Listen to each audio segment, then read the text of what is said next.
বুঝছো? হ্যাঁ দোস্ত বলো। এই ছবিটা কি চেনো তুমি? হ্যাঁ চিনছি, পূর্ণিমা আর হলো পূর্ণিমার বান্ধবী। আচ্ছা, এই পূর্ণিমার বান্ধবী আর পূর্ণিমারে কি, এরা কি বান্ধবী মনে হয়? না তো, নানি মনে হয়। নানি মনে হয়। এখন এরা কিন্তু একই স্কুলে পড়ালেখা করছে। আমরা সবসময় জানি কি, যে মানুষ যখন বয়স হয় তখন তার সে বৃদ্ধ হয়ে যায়।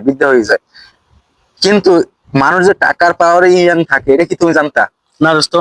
আজকে এই যে নগদের উপরে প্রুফ দেখো, পূর্ণিমার টাকা আছে, সে ভালো ভালো মেকআপ করতে পারে, ভালো ভালো খাইতে পারে।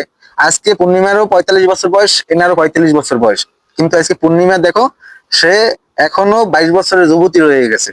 আর এই মহিলাটা দাও, সে নানি হয়ে গেছে। কিভাবে সম্ভব? এটাই সম্ভব শুধু সবগুলো টাকার পাওয়ার।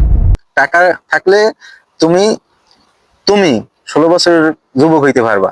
আর যার টাকা নেই, সে 16 বছরের যুবক, সে হয়ে যাবে 80 বছরের বুড়ো। এটা হলো সবকিছু টাকার পাওয়ার দোষ, বুঝছো?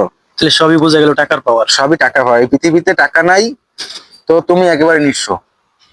টাকা হইলো এই পৃথিবীতে বাইসে থাকার একটা অস্ত্র। বুঝতে পারছো দোস্ত?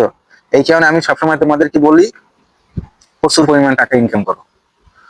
টাকা থাকলে তুমি কখনো বুড়ো হবে না। তুমি 80 বছরে যাইও, তোমার বয়স থাকবে 16 বছরের। বুঝছো? এইলো।